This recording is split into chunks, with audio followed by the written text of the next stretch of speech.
Astronomers discover Earth-like planet inhabited by heavily armed moron monkeys, just like Earth. Economic crisis blots out the sun, stops time and alters the fundament of the universe. The UK is to suffer years of grinding poverty, austerity, and bankers laughing in its face.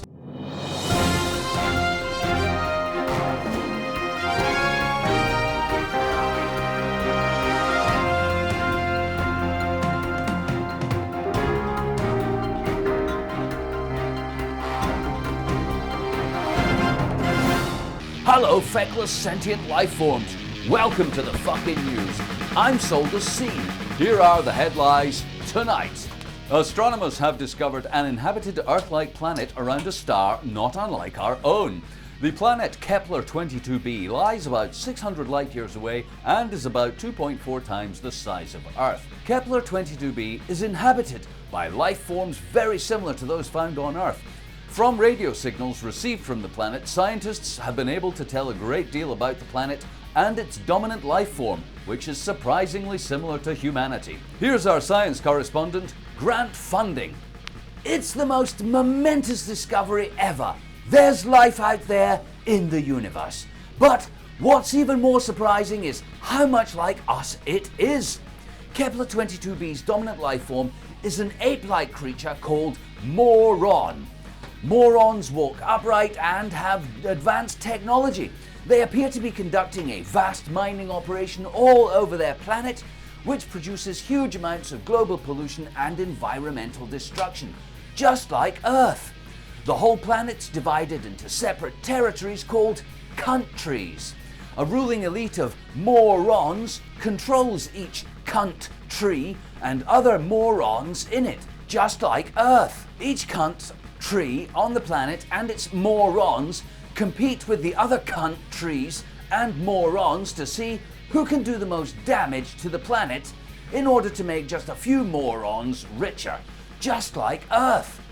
Although all morons are exactly the same, wars are common and seem to be driven solely by the needs of the morons who sell weapons to both sides. Or by religious anger and violence as one group of morons fights another group of morons about who is more of a moron, just like Earth. Its tree cover has been almost completely destroyed and its oceans are almost completely empty of life. And yet, just as on Earth, the morons seem not to give a fuck. There is some evidence that the economy of Kepler B is based upon a form of psychotic materialism, whereby the population continually consume resources without putting them to good use, simply to make a few morons more powerful. The more we find out about Kepler B, the more astounding the similarities with our own Earth. Great stuff, Grant Funding. So the question, are we alone in the universe, has been emphatically answered. Far from being alone, we're in good company, because somewhere in the depths of space there exists another world, inhabited by another crazy misery monkey, just as fucked up as we are. And there will be more on that story later.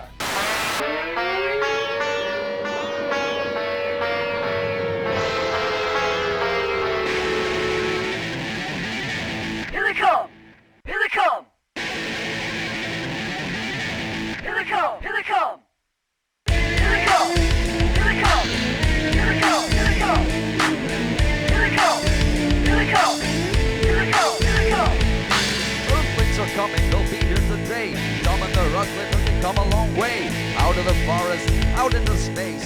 Look out, here come the human race. I bet they're really nice sentient beings. And they just want to share their wisdom and their technology. Here they come! Here they come! Here they come! I Here they bet come! they do. Here they come! Here they come! Here they come! Here they come! Here they come! Here they come! Here they come! Here they come!